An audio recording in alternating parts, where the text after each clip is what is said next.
What's happened? What is this place? Maybe I'm dead. I can't see any light. Maybe I am dead. I can't get up. What's going on? What's happening to me? There's no one here, but these noises. God, my head is killing me. I can't keep my eyes open.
This place.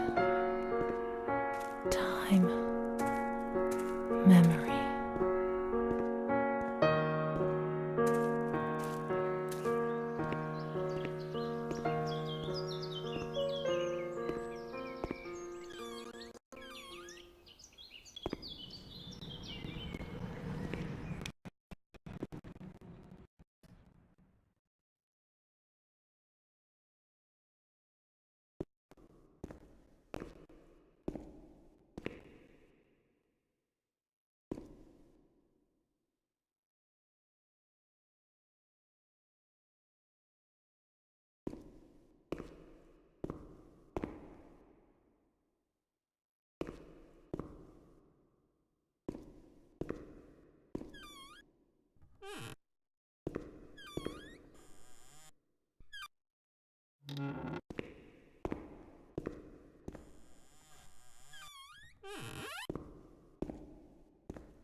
The only thing I remember clearly is Charlotte, my doll.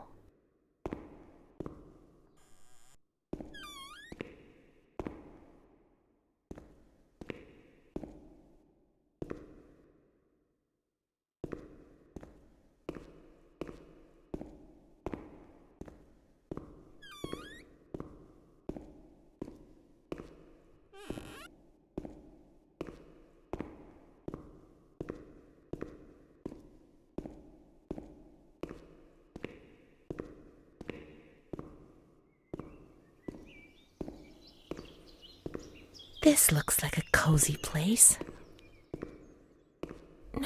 No, she's freezing. She's alone.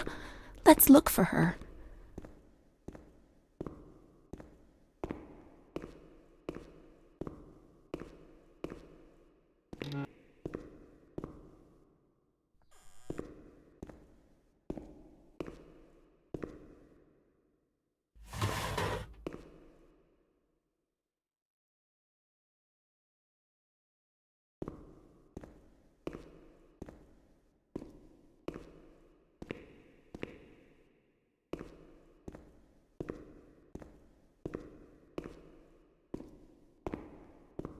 Nobody says we can't. Let's find Charlotte.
Let's search the wards on the upper floor.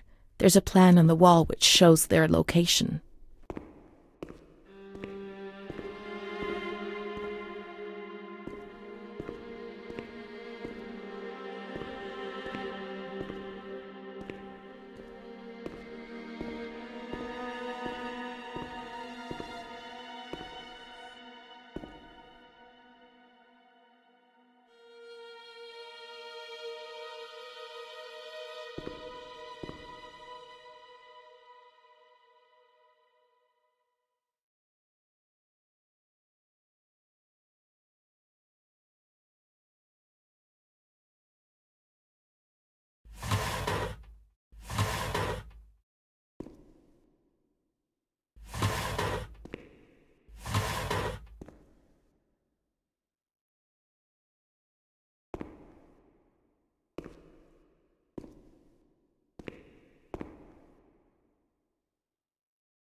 Mummy took good care of Charlotte.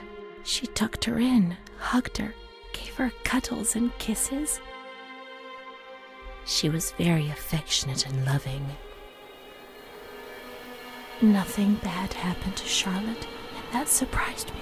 I didn't understand. At first, I was quite scared. I was afraid that she wanted to hurt me.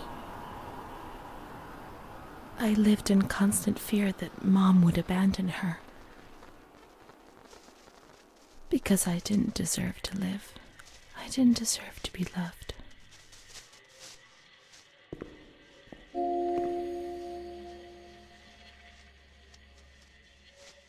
It's cold and it's dark. Look, she's cold. She'll get ill. We can take care of her. Nobody can stop us. Charlotte is a good girl.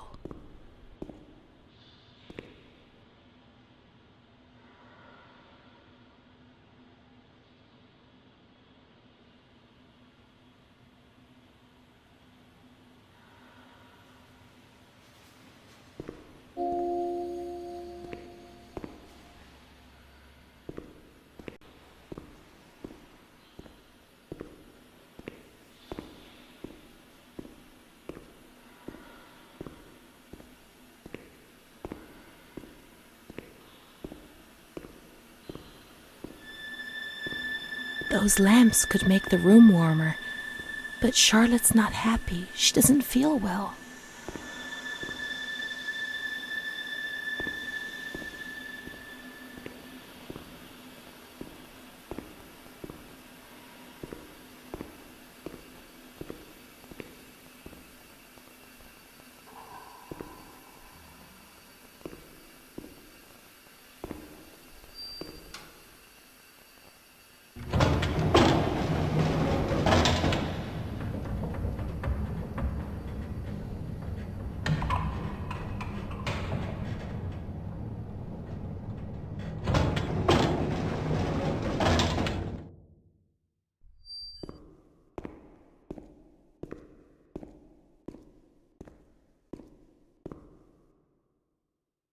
Charlotte will be comfy here. But it's cold. No, it's cold. Don't shiver, Charlotte. The cold will go away. It'll go away.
The cold has gone away now, you see?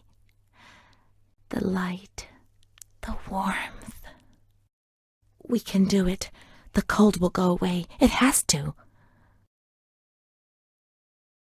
Now we can enter the ward where everything started.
intensity, a blinding, merciless light.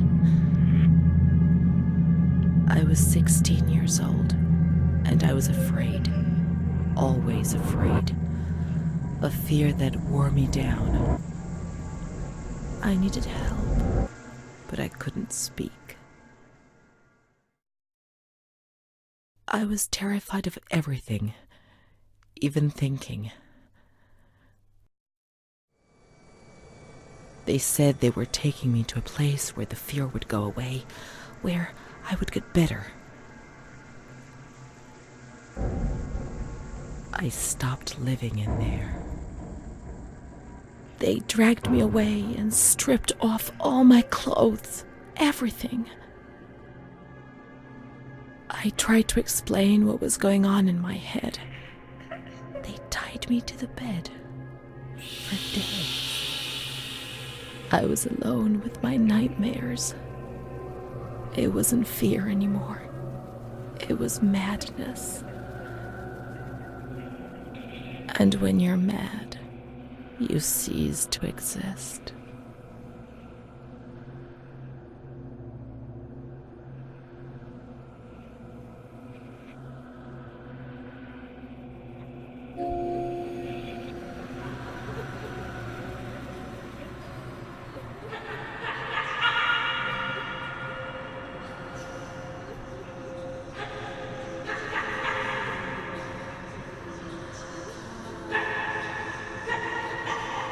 She was my only hope in this hell. I was descending down among the damned. But that woman and her smile kept me alive.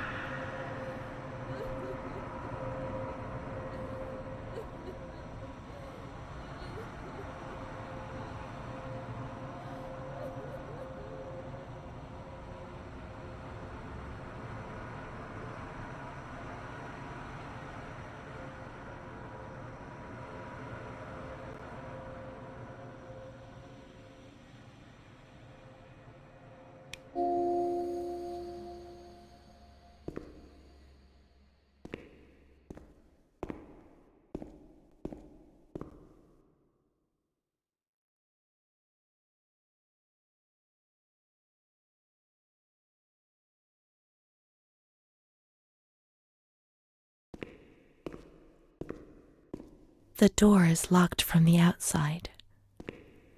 Here, the doors can only be locked and unlocked from the outside.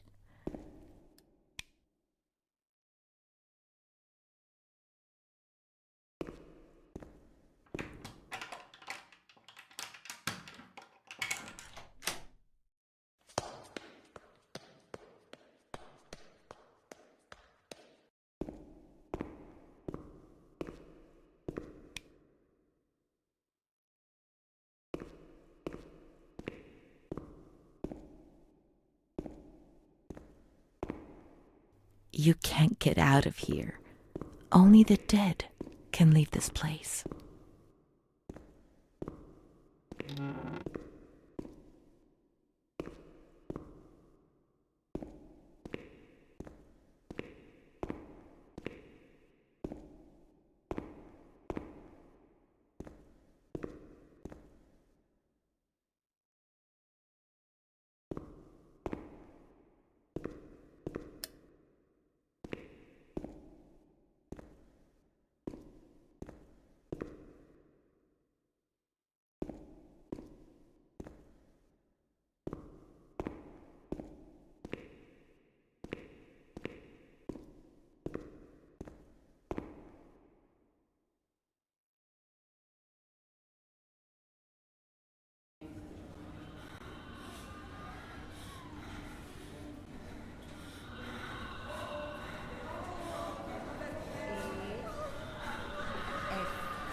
He laughed, panted, and slobbered all over me. It hurt me when he touched me. I thought I'd suddenly split open with a loud crack, and I would be shattered into pieces. I felt fragile, sick, dirty, degraded. All I could do was clutch Charlotte tightly while Renée obeyed. He was the master in the realm of light. I was being consumed by the evil act I had committed. I threw up and could feel hell getting closer and closer. Those tests the doctors did to me. They said there was something growing inside, and they wanted to drag it out of me.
She stayed with Renée during those terrible medical examinations, and that gave her the strength to survive.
August 21st, 1938. Confidential. Dear A, I know what you think about these things, so I'm referring a patient to you, Renée T. This wretched girl got out of control and caused trouble in the grounds. She's almost 3 months pregnant. The nurses should be more alert. I'm examining the girl on the 28th.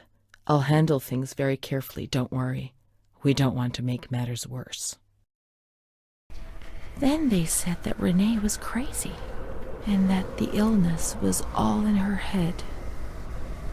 Careful, little girl, careful.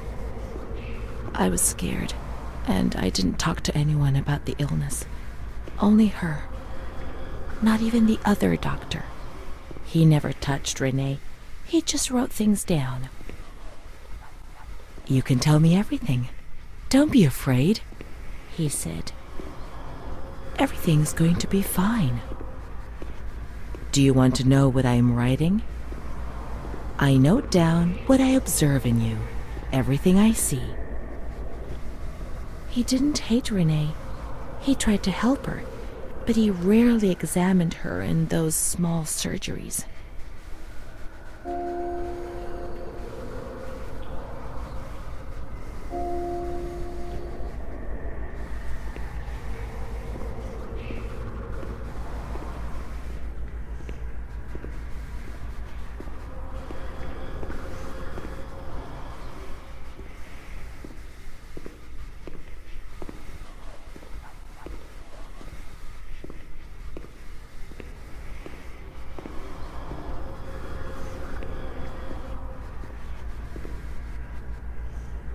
The doctor who wrote things down was in Surgery C.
June 1935.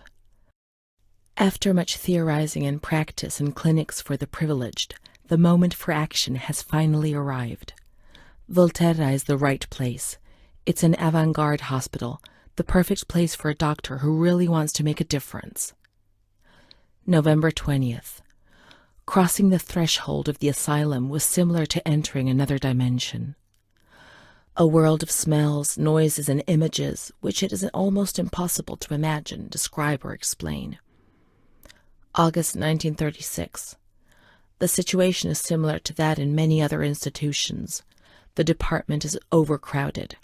Hundreds of patients are supervised by a handful of nurses who are forced to tie the more distressed ones to their beds or to radiators. They do 24-hour shifts. It's impossible to work like this. We doctors rarely see the female patients, and it's the nurses who tell us what's happening to the women. The overpowering stench in the wards, the constant din of shouts and voices that are barely recognizable as human, dirty, naked bodies devoid of any dignity. The lunatic asylum gets under your skin and wears you down. I often consider resigning. I feel useless, impotent, a sort of merciful jailer, a mercy that helps no one and only helps to ease my conscience. March 15th, 1938. Dramas are played out before my eyes every single day, and I try to distance myself from them and just do the best I can. But a girl arrived some days ago. I couldn't avoid her gaze. All she asked in her dignified silence was not to be ripped away from her world. And me. I'm old enough to be her father, the father she never had, who didn't want her, who rejected her without even knowing her. I too refused what she asked me. I couldn't do anything but add my signature and consign her to hell. A danger to herself and to others, and a cause of public scandal. This was what was written on the accompanying note from the police headquarters. It was difficult not to agree with it. How much more violence must this poor girl be subjected to? Her gaze is so intense, so far removed from the carefree nature which should be the joyous hallmark of her age. I cried myself to sleep in my solitude. I kept thinking about those sad and frightened eyes staring at me.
March 12th, 1938. Renée T., 16 years old. Menstruation at age 12. Housewife. Father unknown. Mother a seamstress. Admitted in observation yesterday morning from Pontedera, accompanied by a police officer authorized by the examining magistrate of the Court of Pisa to be admitted for a psychiatric evaluation, which I have carried out. Medical certificate. Mental illness preceded by warning signs. Has suffered from depression for a year, believing she had tuberculosis. Food deprivation. We can't read this document. It is forbidden. We mustn't. If they find out, there will be trouble.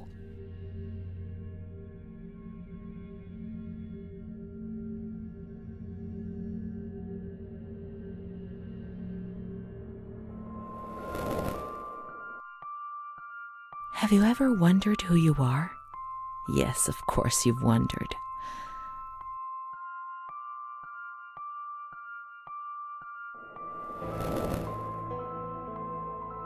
Will you help me to understand, to escape this dazzling light inside me that stops me from seeing?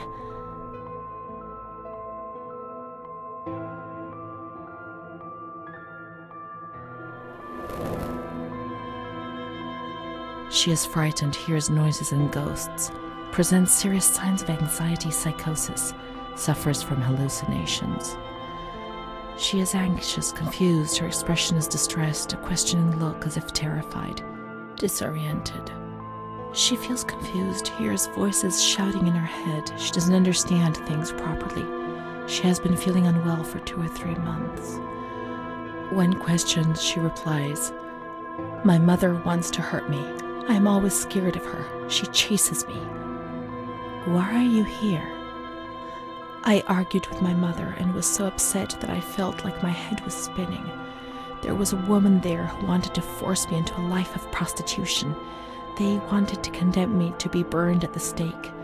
Children whispered, called my name." March 16th. She couldn't sleep last night.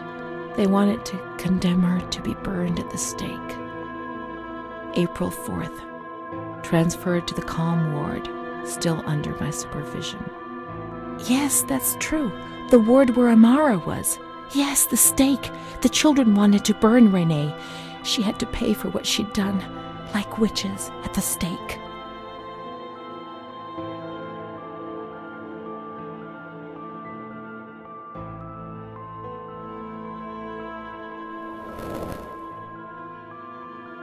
So many things frightened me.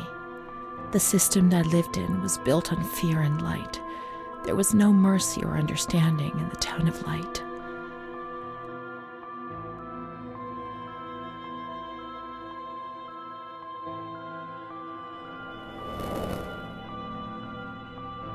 April 21st. She's more awake this morning and is responding to questions, complains of headaches.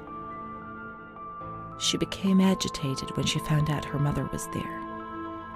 She says that one day, many years earlier, she was with a friend of hers and met a man who made her get into a car and took her for a ride. He made her smoke cigarettes and drink liquor, and the man showed her certain things. He tried to hurt her and made her go crazy. She says he promised to marry her and made her swear to keep what had happened a secret. These facts were essentially confirmed by her mother. After that, she became arrogant, impatient, and hostile towards her family, especially her mother. She started taking off her clothes in public. Her moods would swing from laughter to tears. She rants. She pleasures herself. I can't remember these things, only the guilt, the stake. I know I deserved to pay for that guilt. I knew it even then.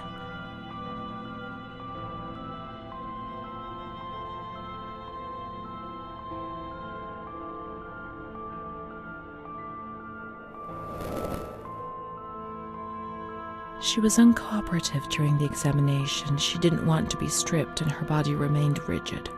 Voluntary attention almost totally absent. Probable hallucinations. April 25th. Confused ideas, unable to maintain a spontaneous conversation. Reflexes all normal. reactive pupils. Let's find Amara, and we'll find the full medical records.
The grounds at the back of the hospital, and then down to the kitchens.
This is the road we used to take. If it weren't for her, in the grounds on that bench in spring, so many days. It was an escape, watching nature around us as she talked and smiled. And then there were the kitchens. Sometimes we stole food and ran back to the bench to eat it in secret, and we laughed.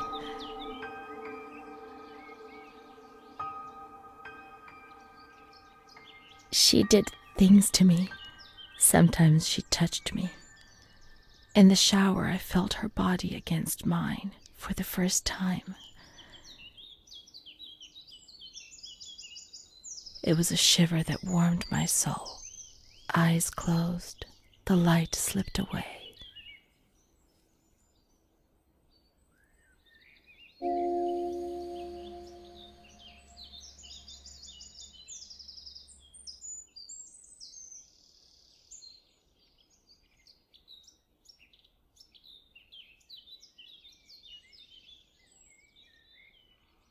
She wasn't in the system.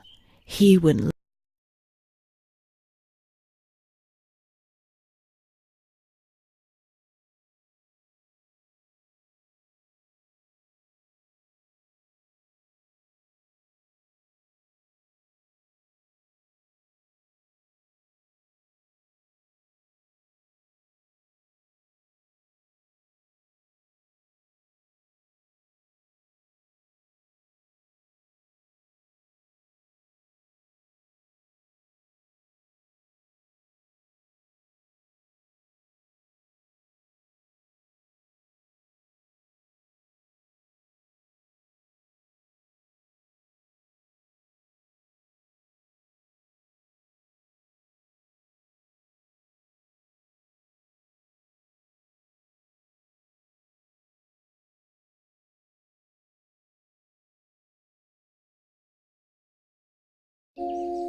Everything started with that damned...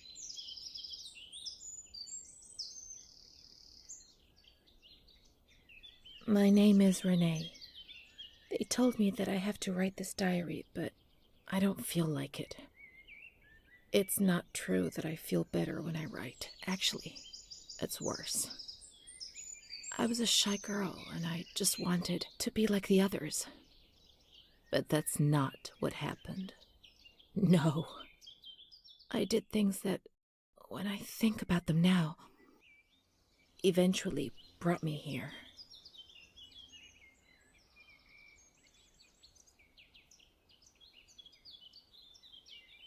Everything started with that damned light. It happened for the first time when I was still a little girl. I was 6 or 7. I was walking outside school when suddenly the noise started to melt into an indistinct rumble. The light increased out of all proportion and everything lost its meaning. I could no longer recognize anything. Objects, people, words, not even myself.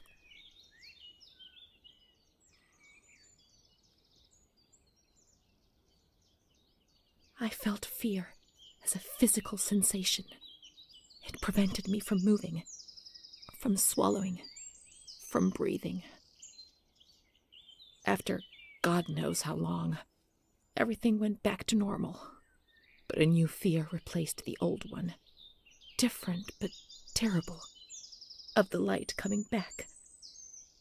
And it did come back.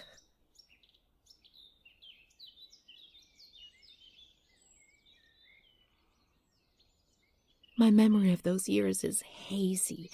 Between the age of about 7 and 10, my memories are disconnected, and I couldn't say how many times and how frequently the light used to come. My mother gave me a doll around that time. Charlotte. Thinking back to it makes me want to laugh. But at the beginning, I remembered that I was afraid of her.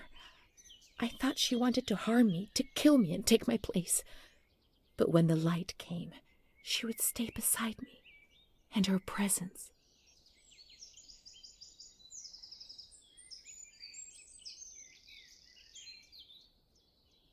did not disturb me. I was able to talk to her, and so she became my best friend. At least until I was in grade 2, when everything changed. She didn't laugh at me, and if I had to say something to my mother, I asked her to say it. When things inside me turned bad, she was the only one I could turn to. Now all of this makes me blush, but Charlotte was a real friend to me. I knew that she was just a doll. I wasn't stupid, but at the same time, she was real too. I don't know how to explain it. It's difficult. My mother would cuddle her and tell her things. I guess she was trying to communicate with me, but back then I was too afraid to understand it.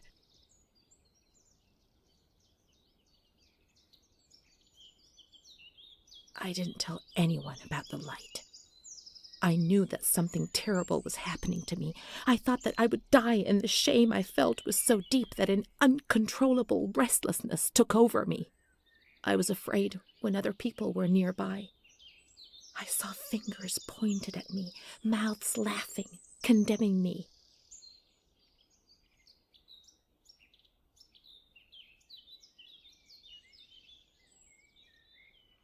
I tried to be alone. I would sit down on the ground and, curled up in the dark, I would repeat a word, any word, in continuation. This helped me not to think, not to lose myself. I would spend entire days like this, hoping that my mother would ignore me. Her compassionate words hurt me and terrorized me even more, and so I had to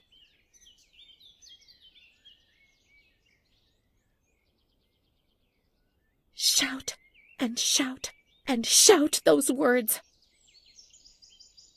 After a few days, things got better, and little by little I came out of my hiding place. But the fear was always there, under the surface, ready to strike me even harder.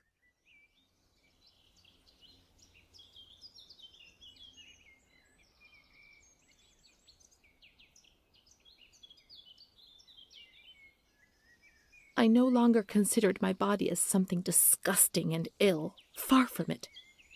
I began to look at myself, to caress myself, and smell my own skin.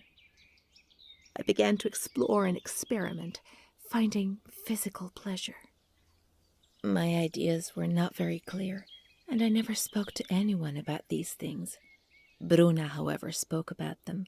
She boasted about her love stories and her young men. To my eyes, she was very lucky, always being wooed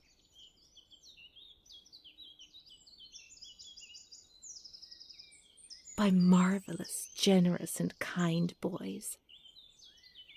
Thus, I fantasized about her adventures, pretending that I was the main protagonist. But how could I ever be like her? Occasionally I recall that she had black and blue marks on her body, but I was so naive that I did not understand. I did not put two and two together. It was Don Gino who explained things to me a few years later.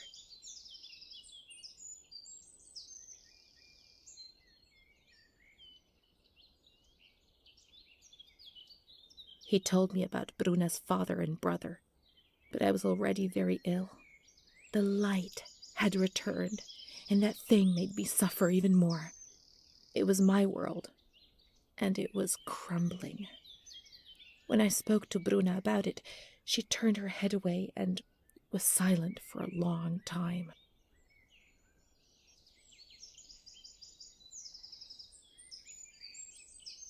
Prince Charming doesn't exist, Renée. At least not for us. I was 14 years old.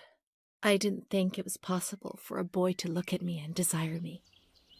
When he asked me if I wanted to go for a walk, I didn't say anything. I didn't even have the courage to look at him.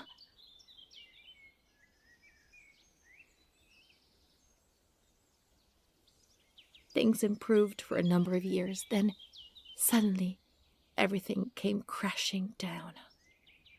One evening I came home drunk, and the following morning a terrible crisis overcame me all of a sudden. What had I done? I was terrified. I thought I'd lost my sight. The light burned my eyes from inside.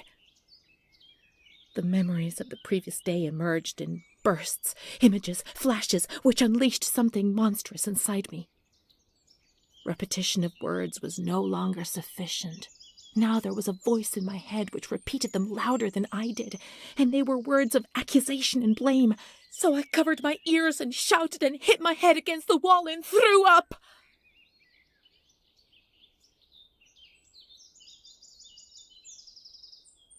I remember the doctor, the wall filthy with blood and vomit. My mother wasn't looking at me. Bruna was crying but trying to hide it. Charlotte was beside me. I never told anyone what had happened. He came to visit me, but I refused to see him. I became agitated.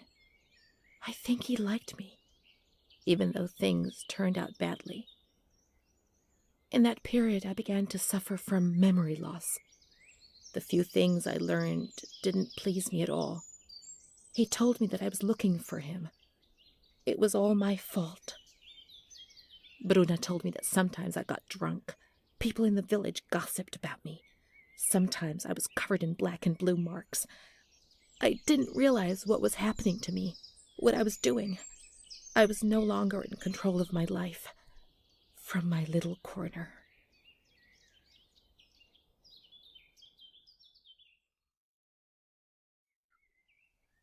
He felt accused, hurt. I chased him away. I insulted him. He was proud, handsome. He said things about me to other people, which he shouldn't have said. Mother caught me coming home drunk.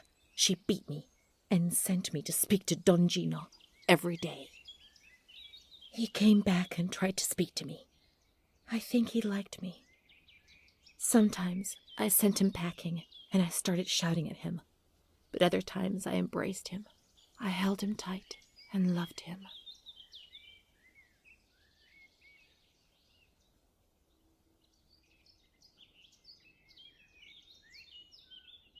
but he couldn't bind himself to me. I was 16 and ill. I had no future. I didn't get out of bed for weeks. Then I did things I was ashamed of. I slept with men. The guilt tore at my soul, and the light came back to torture me. I invented stories to justify my actions. I couldn't bear my own weight.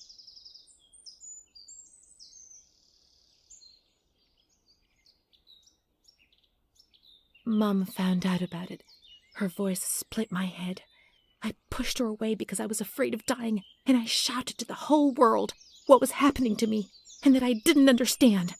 The police arrived, and they carted me away. I remember the onlookers shaking their heads. They would be better off without me, cleansed of shame, with something to talk about for a while.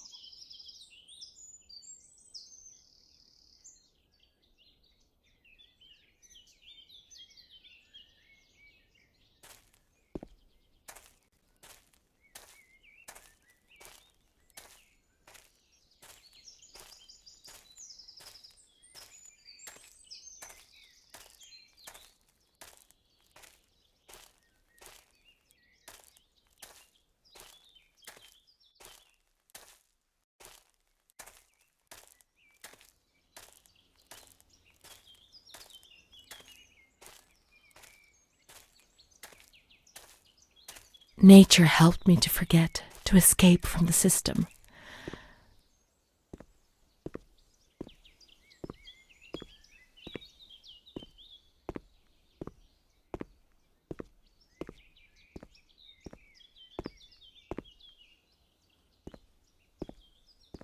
The scent of spring. The land of light was far away, and we spent the days chatting on the stone benches.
This was our bench.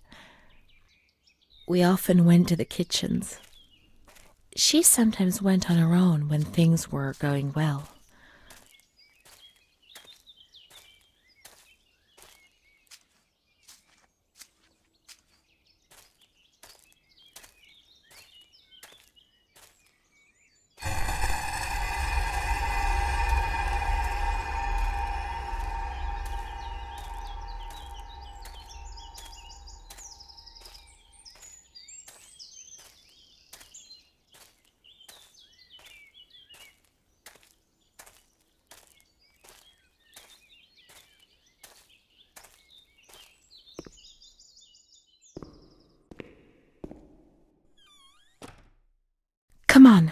Come on, let's look everywhere. She must be here, I'm certain.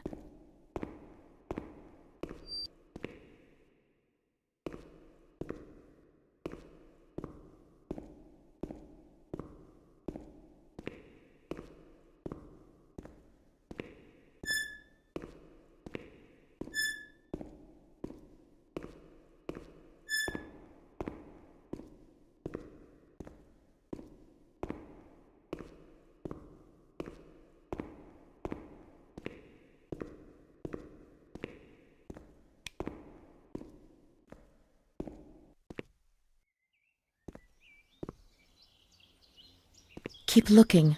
We mustn't give up.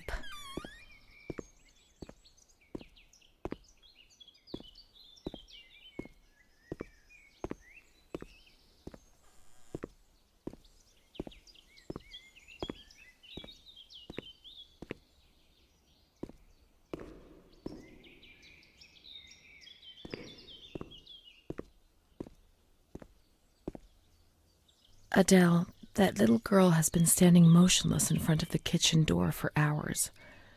Poor thing, I gave her some candy. She ate it without a word and remained motionless.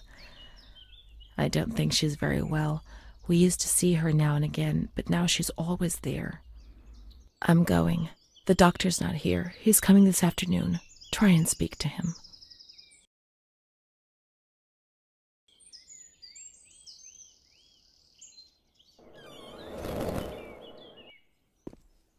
Poor thing.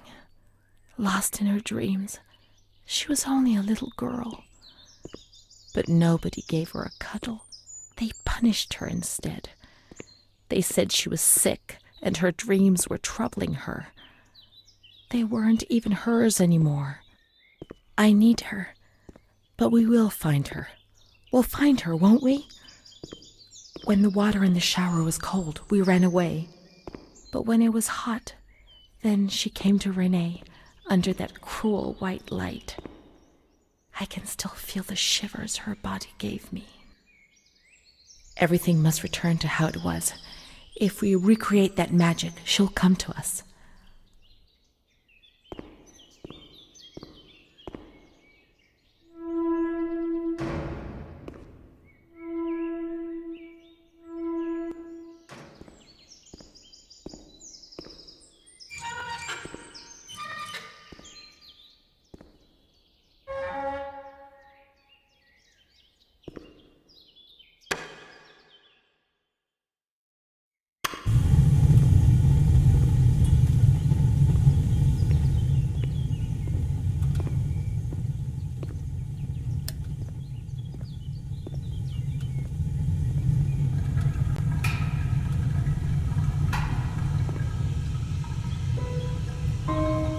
Now everything is ready. We can go to the bathrooms. We can go along that narrow corridor in the kitchens. We'll meet her in the showers, yes.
Not in this ward, not in observation, remember? Let's go to the calm ward.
Everything's ready.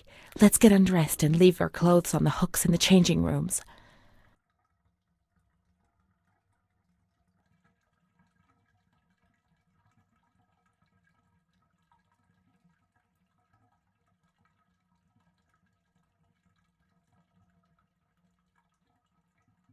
Let's turn the water on now, and everything will be as before.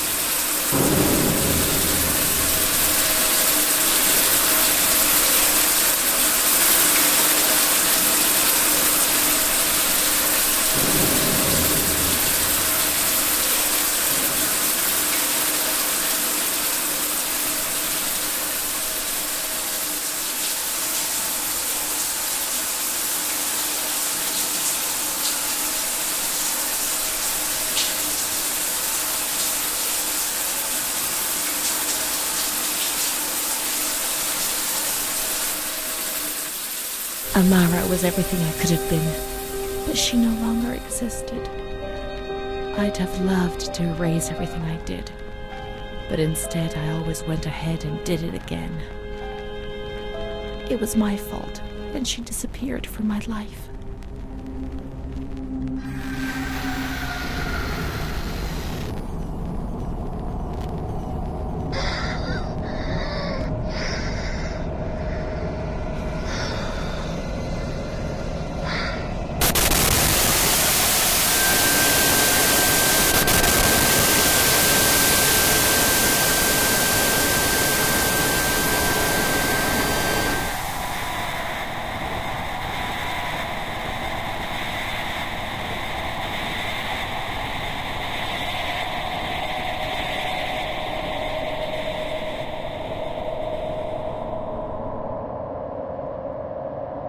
gave you injections there, which made your body and soul tremble violently. A whirlwind of anguish and unbearable pain. I lived in terror of the next time. They had taken me upstairs to that ward where no one wanted to go.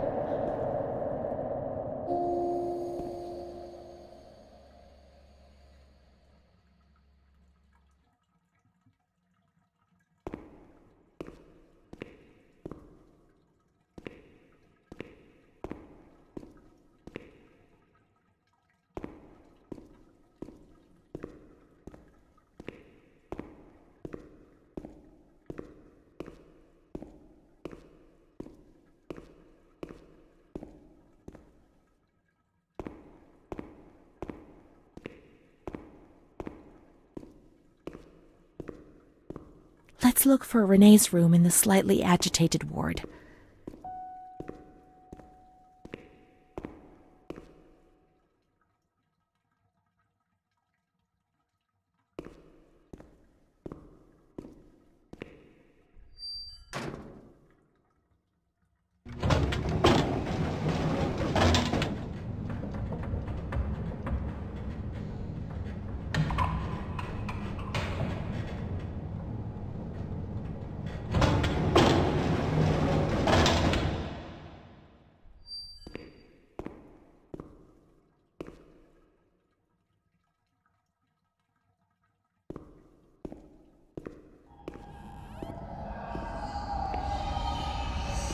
When there was too much chaos, they closed all the windows and the door. They turned off the lights, and it was pitch black. Some people fell asleep. Some others stopped seeing their demons and became more calm.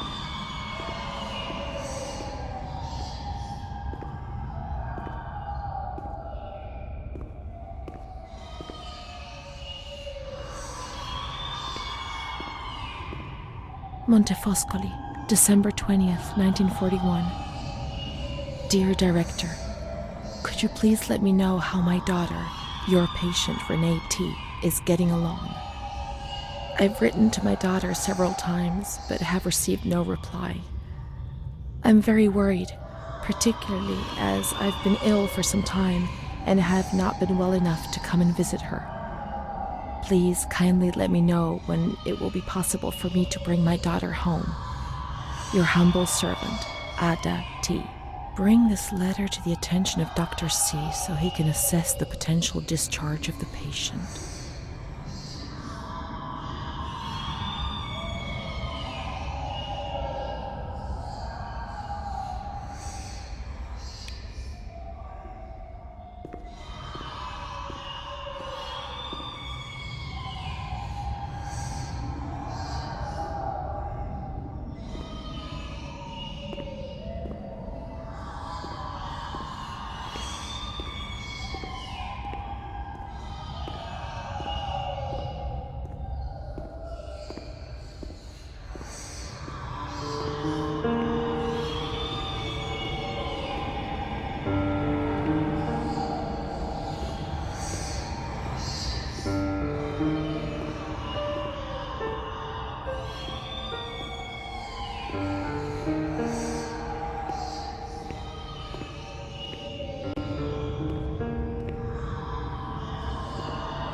They gave you a cold shower.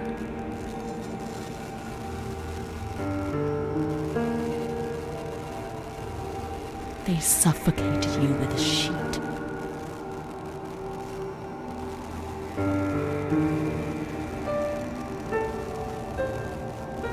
tied you to the bed. They tied me to the bed.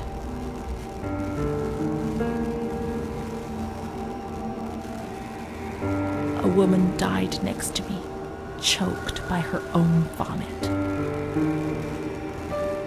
She was tied down because she wouldn't stop pleasuring herself. I can still hear her death rattle. I screamed, but nobody came. Everybody screamed in there, all of them.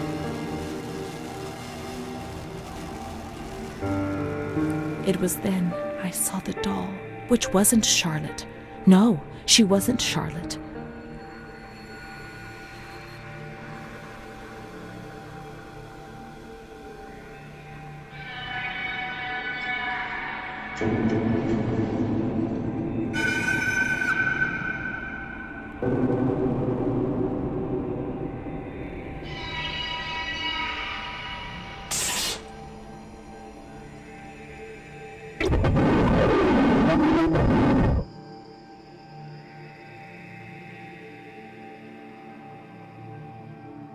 The past came back to hurt me again. In the loneliness of that crowded ward, he brought it with him. I thought I would never see him again. He'd come to remind me who I was. That's what my mother used to do.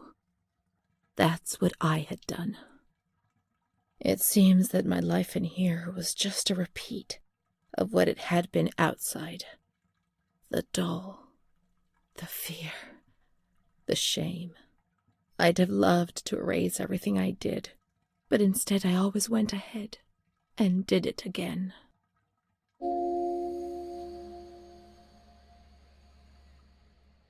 Montefoscoli, November 12th, 1939. My dear daughter, it is with great sadness that I heard what happened. Your transfer and your sufferings are a cause of great worry for me.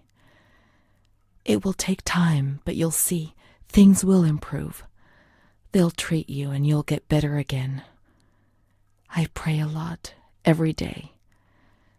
Write to me often and tell me if you need anything. I promise I'll do what I can. Try to be strong. Mom.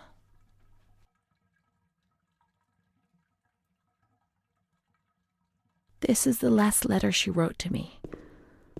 Once I was put into this ward, I was overwhelmed by loneliness. After that medical examination, I received no more letters from Mom. Why is that man here? Why doesn't she come to see me? Did I make a mistake? It didn't seem like she wanted to abandon me. What did I do wrong? I'd like to be able to reply to her again now, to change things.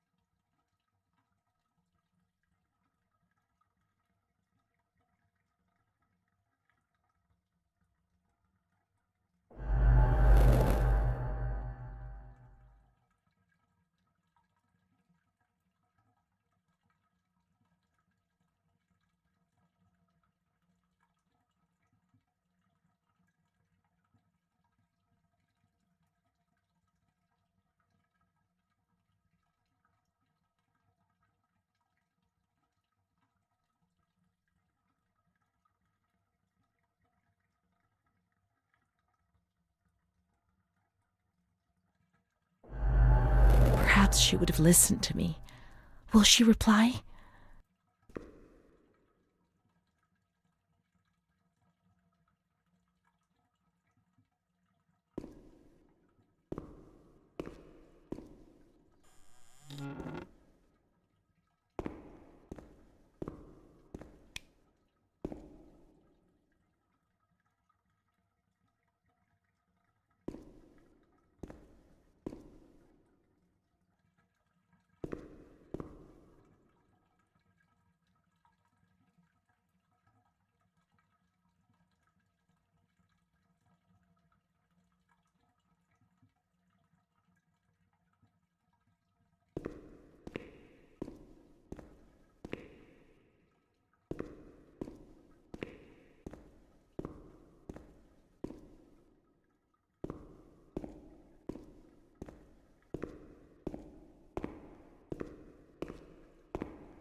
The light often came when I was at school, turning my fellow pupils into puppets that would terrorize me. To me they appeared transformed, with the bloodied heads of animals stuck where their own heads should have been. I would curl up on the floor and would even wet myself. The teacher would try to console me and would smile at me, but her teeth and her eyes would terrify me even more. Things did change. I don't know why, perhaps during the 2nd or 3rd year of school.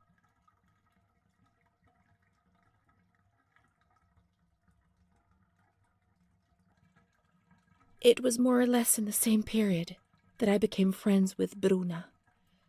I remember the sensation of joy I experienced when I felt almost normal. The light isn't coming. The dreams have gone, and I have a real friend, one who speaks to me. I would repeat this to myself proudly while looking in the mirror, where I no longer saw an embarrassing reflection.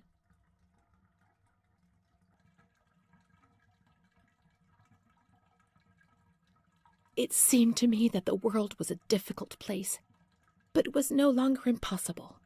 Bruna. I did not understand what Bruna saw in me, especially as she was almost 2 years older than me. I would tell her this every now and then, and she would joke about it, saying, "Nothing. I don't see anything in you, which is what I like about you." And then she would hug me.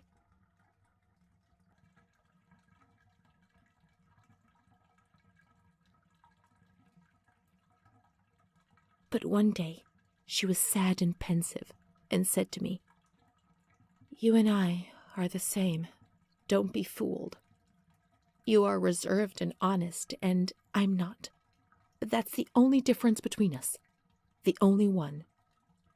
Then she began to cry.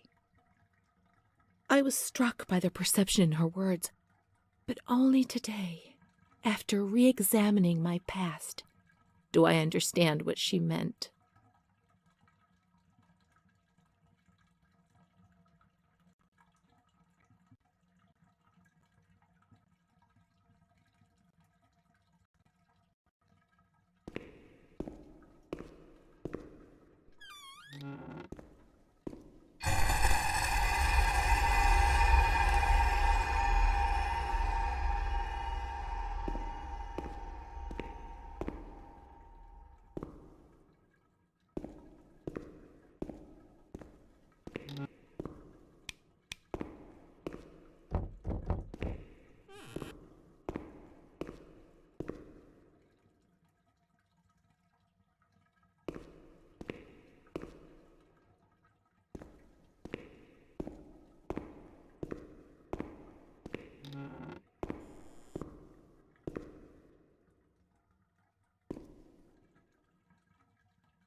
The letters were sent to the archive. It was their job to post them.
When you were sent to a lunatic asylum, you lost the right to possess anything. Everything you arrived with was packed up and stored here, even the clothes you were wearing, in case you were released one day, but far too many never left.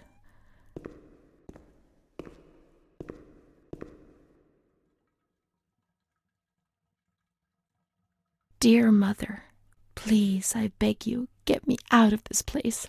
I'm so frightened here. You were right. I know I was wrong. I understand. I'm so ashamed. If only you knew how much. But now I'll behave myself, I promise. Now things will be fine. I'll work hard. I'll be very good. Your daughter, Renée. This letter. It was Renée's letter, just as she wrote it back then. But it was never sent. Why? Why did this happen?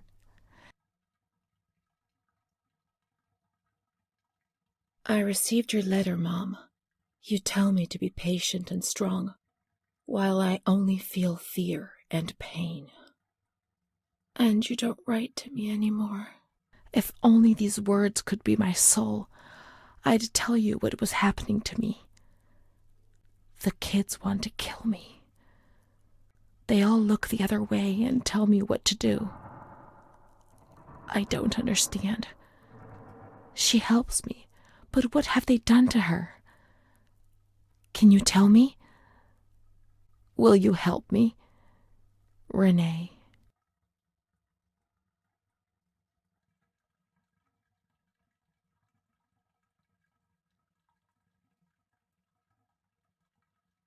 Montefoscoli, July 7th, 1940. My dear daughter, I have received no news from you. You have not contacted me in months. I'm sorry, but I don't have the money to come and visit you. Do you remember Mr. Onofrio? He'll soon be in Volterra for business. I've asked him if he would be kind enough to ask the director for some news about you. I hope he'll bring me some good news when he returns. But please write to me. I know that I was strict with you. You have to forgive me. I didn't think.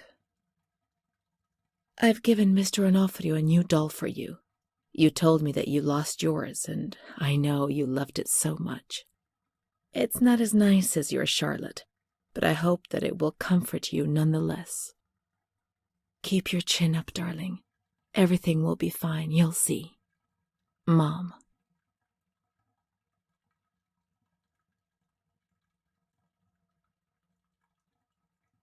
Montefoscoli, October 12th, 1940. My dear daughter, I've written 2 letters to you and have received no reply. Every day I'm anxiously waiting for a letter. Mr. Onofrio's back. He brought you the doll. Do you like it? He told me he was unable to speak to the director, but managed to see you. I pray for you every day. Even Don Gino said a prayer for you during Sunday Mass. Isn't that nice? I've made up my mind, Renée. I'm bringing you home. I've already written to the director. I told him that I'll take care of you. I'm not very well at the moment and can't work, but I'll get better soon, you'll see. And as soon as I can make the journey, I'll come and fetch you. I know you're suffering a lot, but please be strong, I beg you.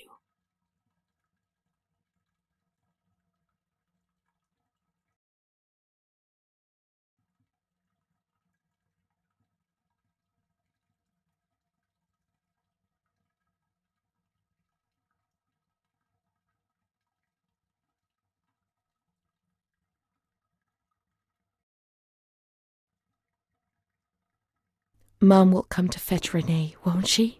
Mom is good, but she's not well. That's why that man came. The doll. Renée could have played with it while she was waiting for her to arrive, but Renée didn't have it with her.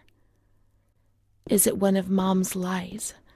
She knew that she'd hurt Renée and... No, Mommy's good. That man brought it. We've just remembered who he is, haven't we?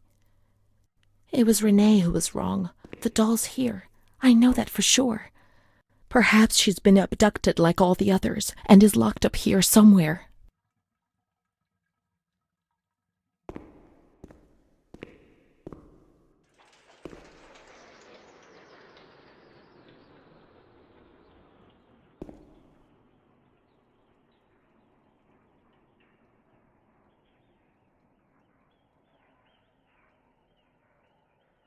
Now we can open the bundle on that table in front of the window. You see? Mom was good. I was bad. Mom was worried about Renée and Charlotte. I abandoned Charlotte. We've abandoned her.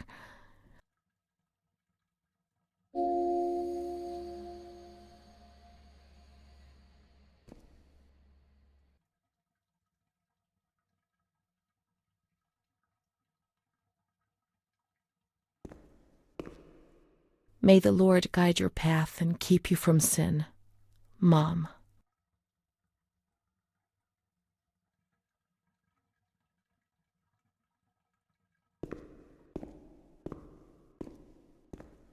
Let's look for Charlotte. We have abandoned her. Will she still be where we abandoned her, under the warm lights?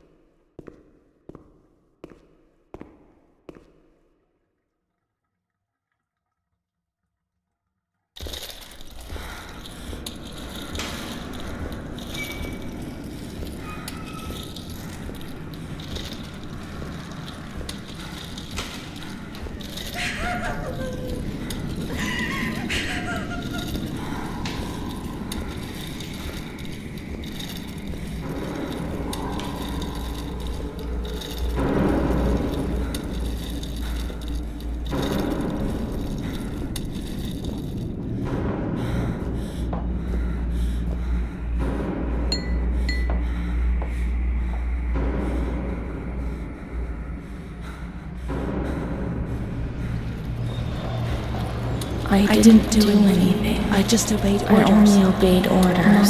Charlotte's gone away. Mom will come and get us. She loves us, even though we're bad. Mom won't leave us alone. I didn't do anything. I only obeyed orders. Mom will come and get us now. I didn't do anything. I only obeyed orders. Even though we're bad. Mom won't leave us alone. I didn't do anything. Charlotte gone away. I only obeyed orders. Mom will come and get us now. She loves us, even though we're bad. I didn't do anything.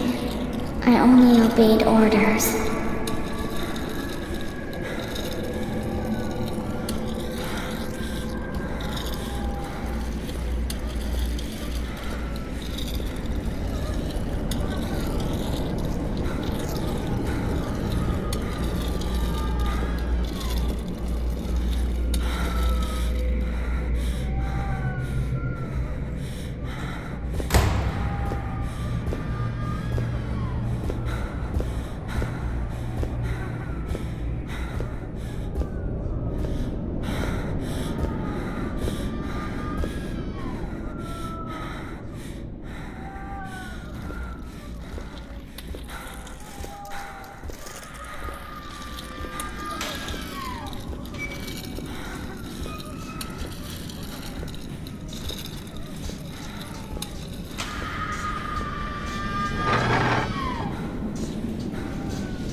September 7th, 1938.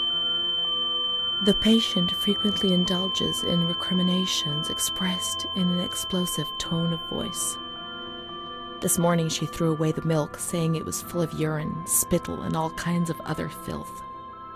Crazed, she hears voices that order her to do things. She says she heard children singing and that they were locked up in a school. January 20th, 1939. Introverted, dazed, cannot focus on anything. When questioned and stimulated, she starts crying and weeping. At other times, she laughs. June 1st. Apathetic. Eats very little. She refuses to be touched. Does not respond. Spends her time in the grounds. The cooks report that she sits on a bench in front of the kitchens. October 14th. Return of impulsive behavior. This morning she asked for 2 eggs to make zabayoni, but when she got them, she threw them up in the air. Excited, clamorous, slightly confused, takes her clothes off. December 8th. Tied to bed for 15 days. High-spirited, tends to make witty comments and use vulgar words. Laughs hysterically and pleasures herself. The nurses report that about 2 weeks ago she remained in the showers on her own and didn't want to leave. They said that when they took her away, she swore at them and then lashed out and bit them. 2 nurses had to be treated for their injuries. They've kept her tied to the bed since then. Transferred to the slightly agitated ward, from the care of Dr. B to the care of Dr. C. I was with Amara in the showers. My memories are terrifying. They're not real, are they?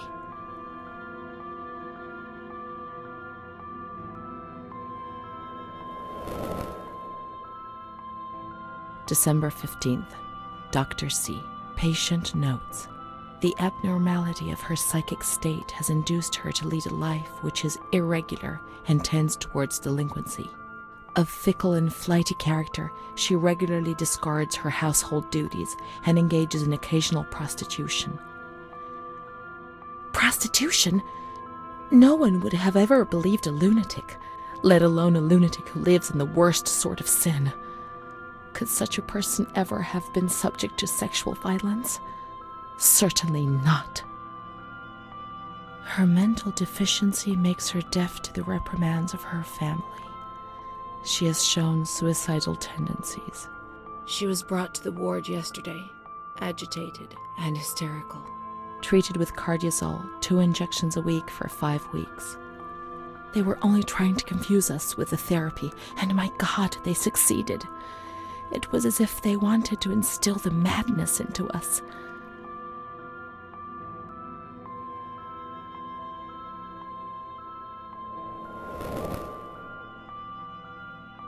June 2nd. After a long period of calm and improvement, the patient is very agitated today and vehemently refuses to submit to a gynecological examination. She swears and curses those helping her, flailing her arms and hitting them. According to reports by Dr. B, the patient has been subjected to periodic checkups since she had a spontaneous abortion about 2 years ago in her 3rd month of pregnancy. Conception occurred after she had sexual intercourse with a stranger who sneaked into the hospital grounds. Details are contained in the charges filed at police headquarters in Volterra, a copy of which is attached to these clinical notes. ES therapy. That's how the reality is concealed. It has all been planned very carefully.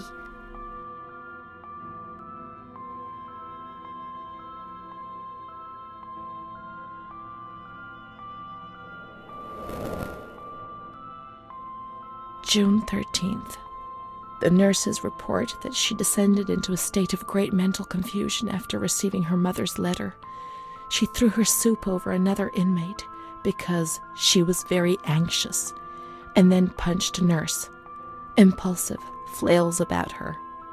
She rails against the doctor in vulgar terms while he is examining her, lashes out and spits. Block all correspondence to give the patient no further reason to become agitated. August 20th, tied to bed. The nurses report that the patient is extremely agitated after the visit of a relative or family friend. 2 days later, she is still shouting all the time that he commands her, that she must obey and harm herself, and that she is not Charlotte. All visits forbidden, constrained to bed, and intensification of ES therapy until we achieve results. No contact with the outside. That way nobody knew what was happening within these walls.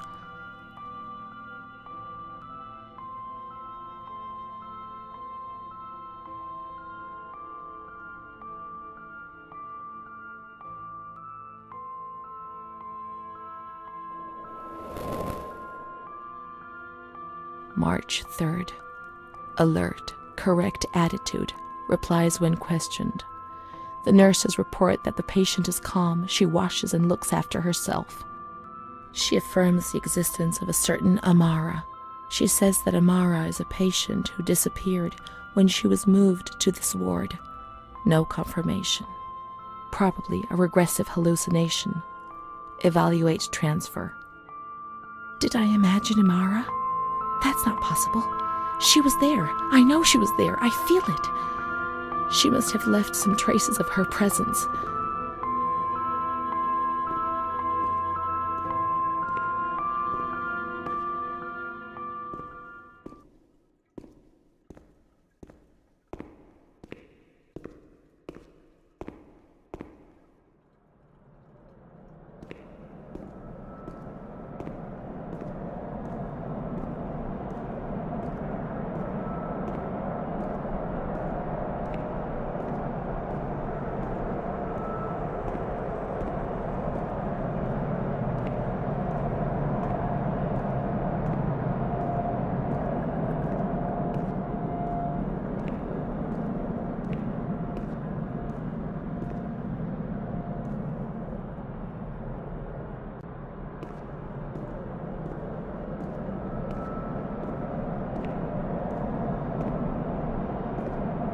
These are Amara's things, I'm certain.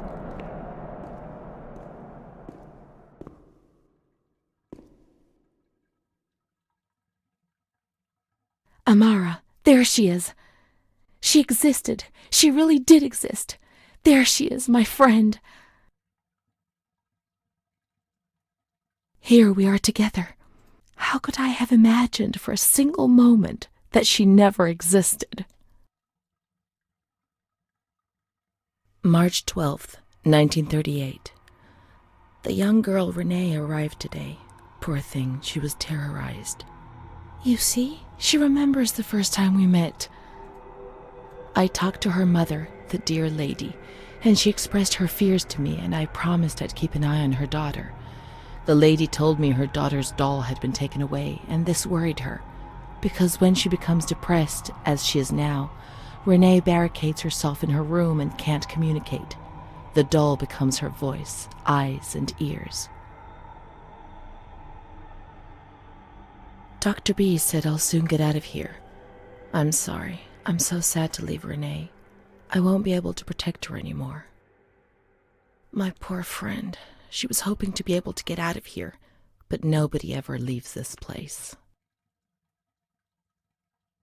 That poor girl is really ill. I am the only one she ever speaks to. I told her I was leaving, and she stared at me, saying that I would never leave.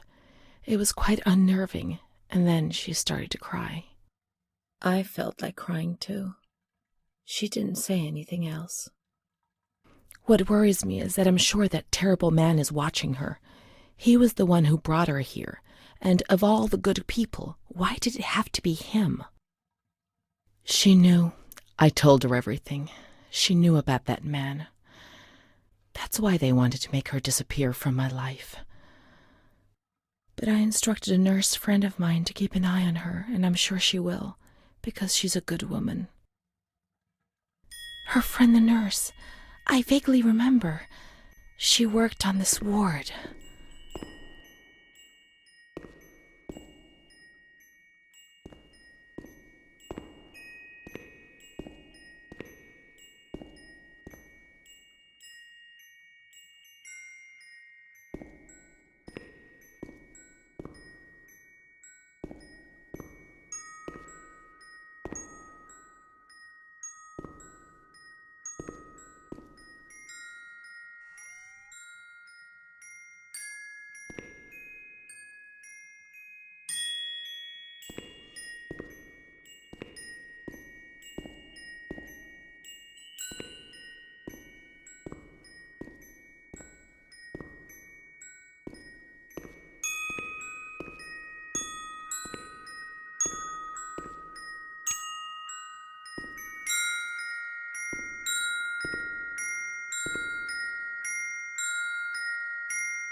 She worked mostly in the Marigliano pavilion. Let's get out of here and find that pavilion.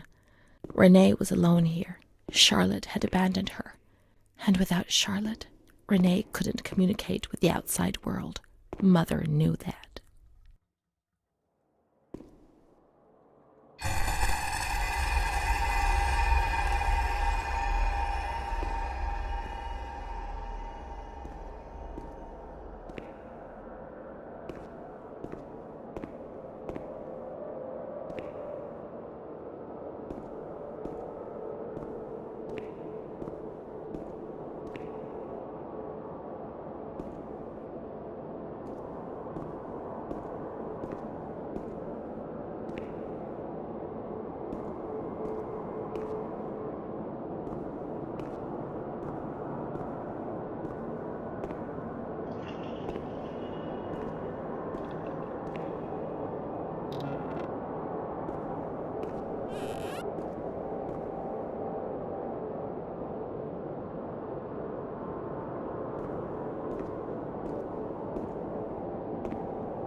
I remember a recurring dream from that time.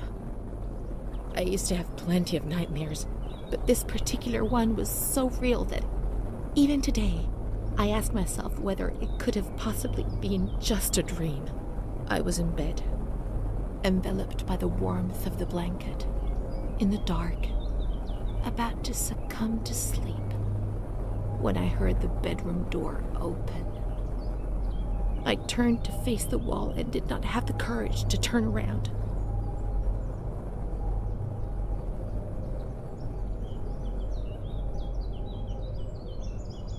I only saw a shadow cast against the wall by the light filtering in through the door.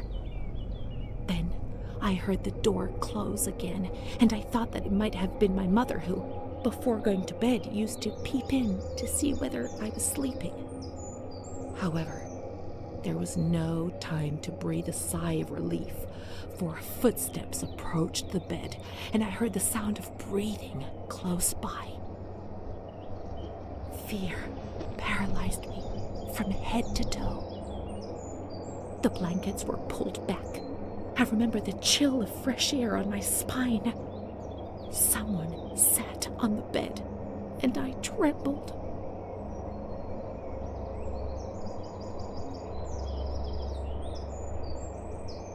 Then the dream finished.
She's kind to everyone, even me. I felt a little better when I saw her. The sick children laughed and played with her. Not even they could frighten me. Don't annoy Renée. She's a princess here. Didn't you know? She told stories. She said there was a war out there. But they stared at me and frightened me.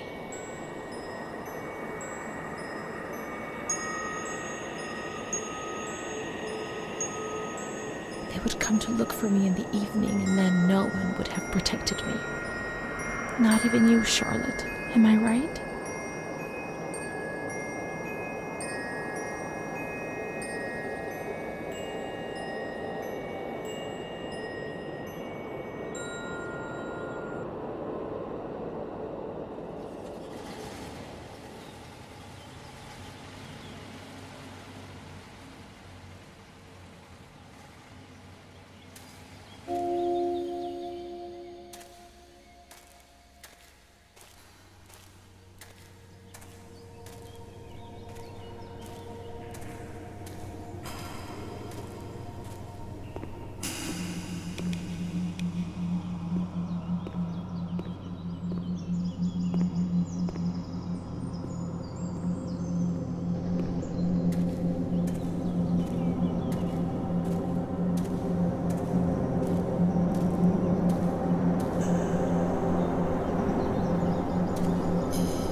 Let's follow the hearse until we reach the graveyard.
There's Charlotte, my voice, my eyes, my ears, my very soul. Let's go and play together again.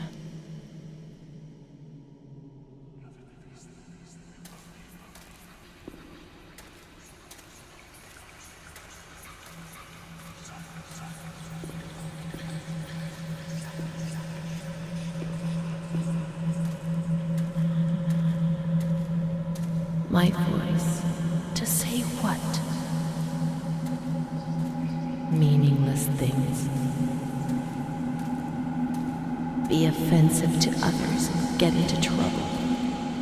Eyes to see desperate people.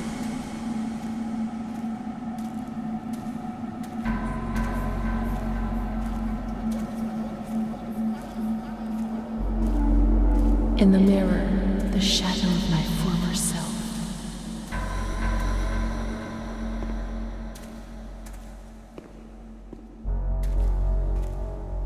Gaunt, worn out, they're killing me slowly, day after day.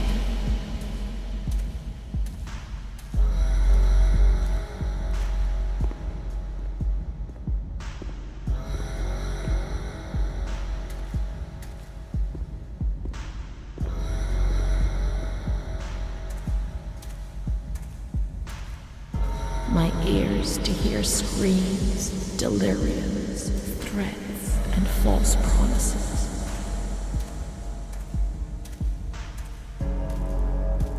It'll be all right. Everything will pass.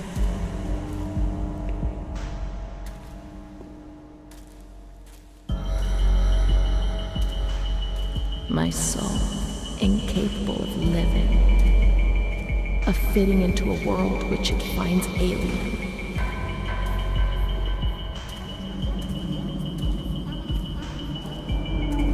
It's moving further and further away from me, always further.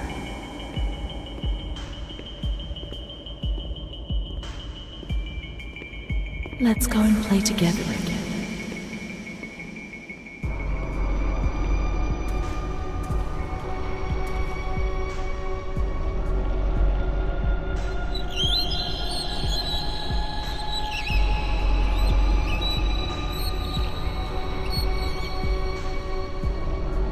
I'd like to lose my voice. I'd like to lose my eyes. I'd like to lose my hearing. I'd like to lose myself forever.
Renee's kind to Don Gino, but he always frightens me.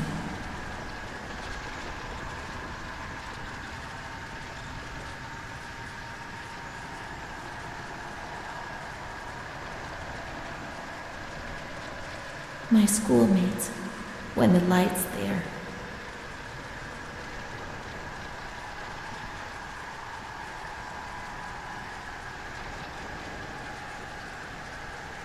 I do a lot of bad things.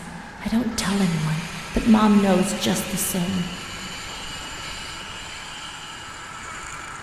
We learn so many things at school, and so we have to attend.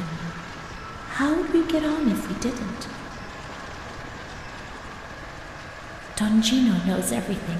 He speaks to God and he tells him lots of things.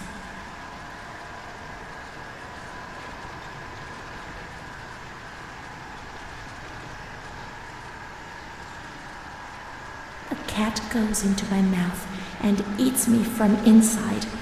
At least you can't see what's happening.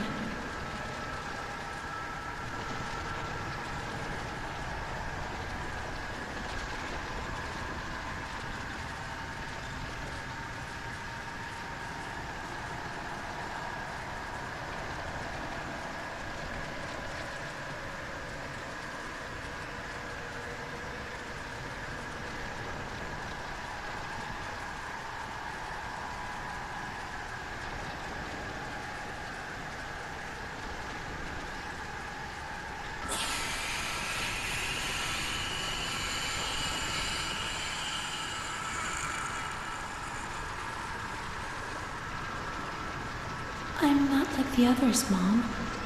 Why not?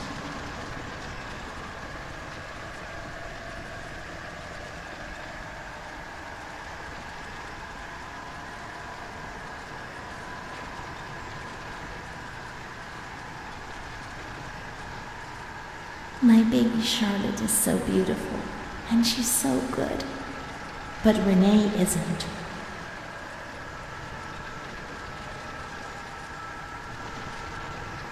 When I was little, I never used to sleep. Poor Mom.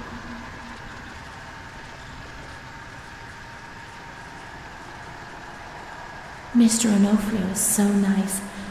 I'm bad because I'm not kind. Mr. Onofrio helps Mom. How would we manage if he didn't?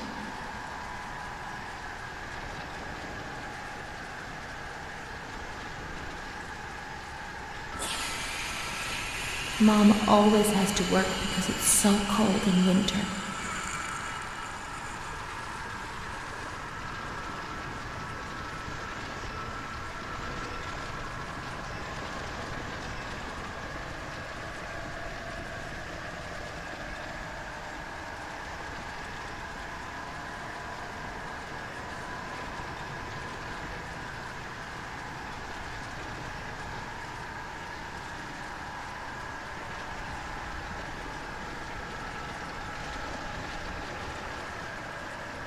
When I was small, I never used to eat.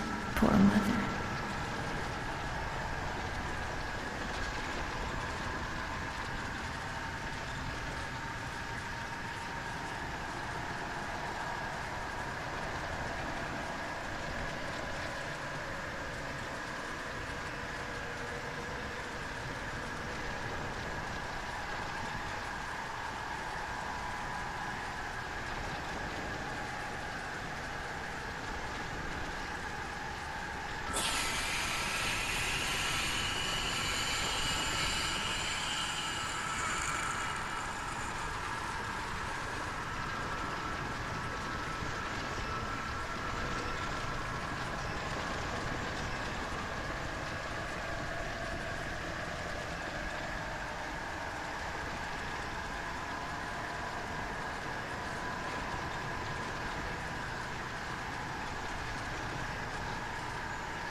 What's happened?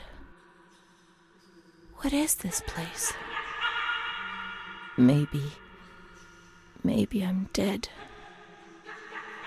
I can't see any light. Maybe I am dead. I can't get up. What's going on? What's happening to me? There's no one here, but these noises. God, my head is killing me. I can't keep my eyes open.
My medical file again.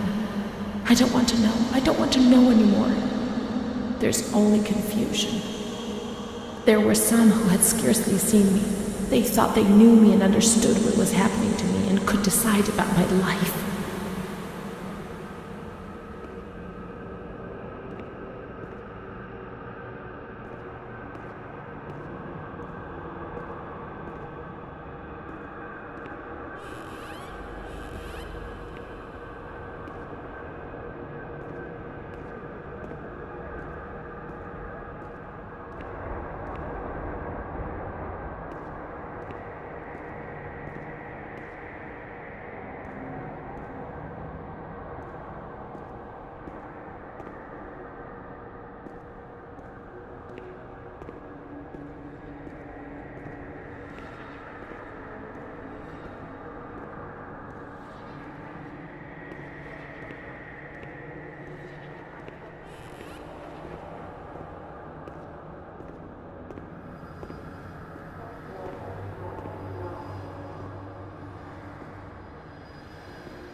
Nobody laughs in here.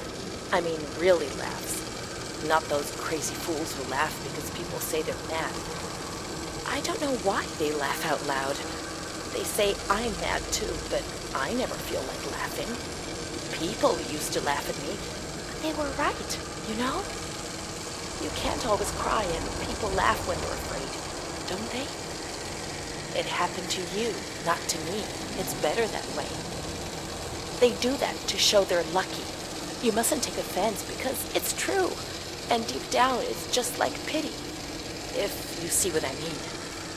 But then you think about your own situation, and you laugh because you feel lucky that everything's going to get better, that it's all shit. It's all shit, this place. You're not trying to tell me it's not true, are you? An intelligent person, educated, not like me. And if I can see it's a load of shit, just imagine how much better you understand it. No, come on. No. I feel fine here, you know? After all, I can do and say anything I want.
August 28, 1942. We hereby notify you of the death of Ada T., mother of Renée T., a patient in your institution. No known relative. Sincerely yours, Onofrio P. I have no one left in the world. Nobody at all. Solitude is very strange. It muffles everything, slows it down. It's an endless scream that makes no sound. A silent scream. I can't stop looking at myself. I will never leave this place. There is nobody up there for me. These walls have become my skin. and the wretched desperation within them is my soul without a voice. Here, nobody weeps anymore. How I would love to feel life, desperation, anger. I've stopped dreaming, daydreaming, maybe even thinking. I've lived in a reality which has corroded me and has stripped me of everything, even my ability to feel pain.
May 5th, 1943.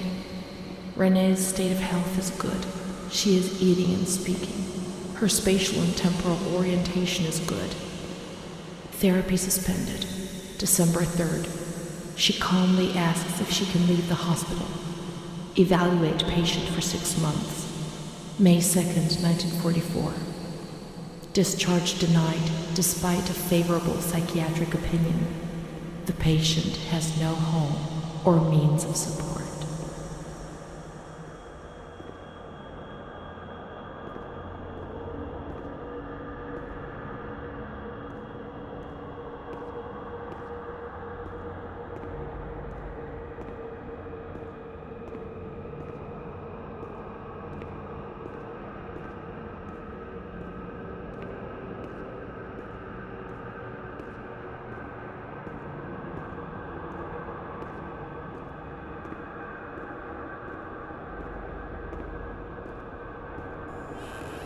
May 4th. The reasons why discharge is impossible are explained, and this is how Renée learns of her mother's death 2 years after the fact.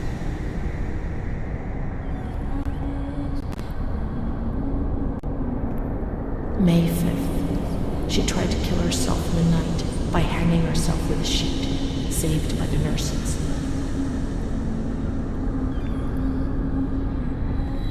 Restrained to her bed, she once more tried to kill herself by suffocation. The decision has been taken to perform a transorbital lobotomy.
10th of June, 1944.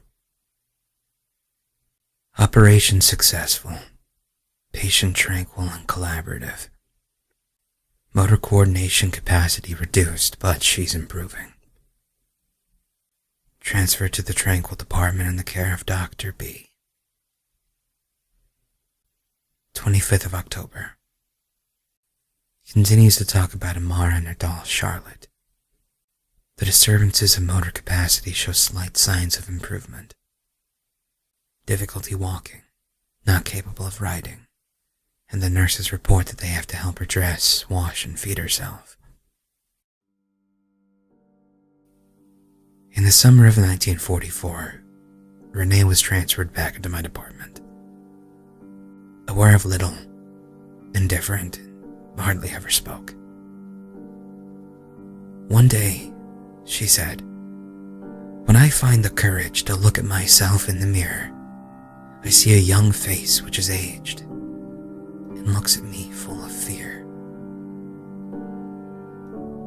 She is a woman now who has changed profoundly compared to the girl that I had under my care several years ago. Only the sadness of her gaze and her intelligence are unchanged. She's so young, just 23 years old, but is lacking all vitality. Perhaps her condition may improve, but probably not. Her life has been thrown away. And nobody did a thing to try to avoid this. So here you live above my mind. I wish you heard that my mind is trying to read yours and easy for a bird. Soon I'll meet you, I'll become the one you love.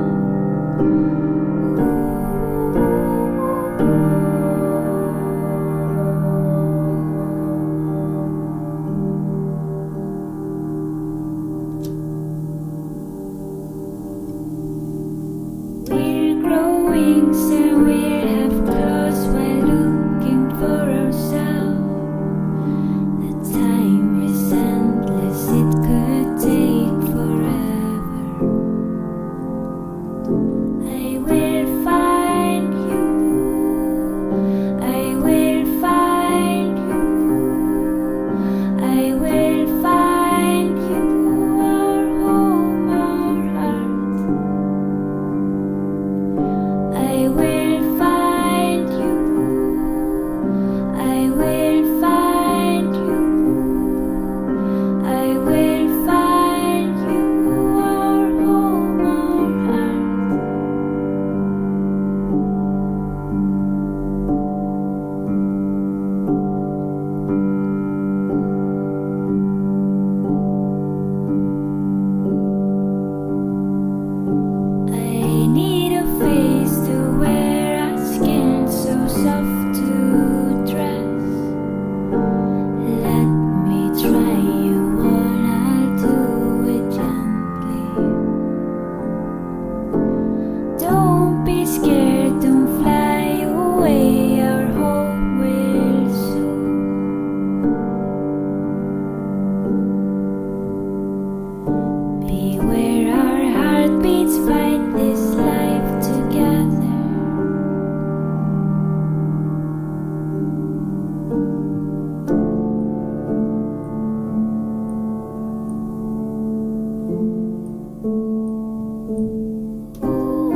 My name is Renée.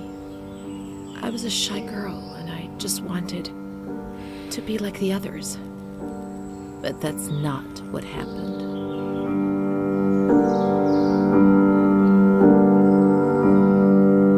So here you live above my mind. I wish you heard that my mind is trying to read yours and easy for a bird. Soon I'll meet you, I'll become the one you love.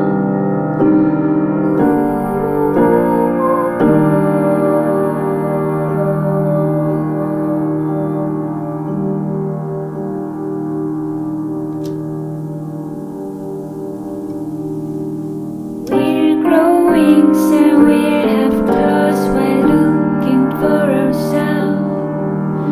The time is endless, it could take forever. I will find you, I will find you, I will find you, our home, our heart. I will find you, I will find you, I will find you, our home, our heart.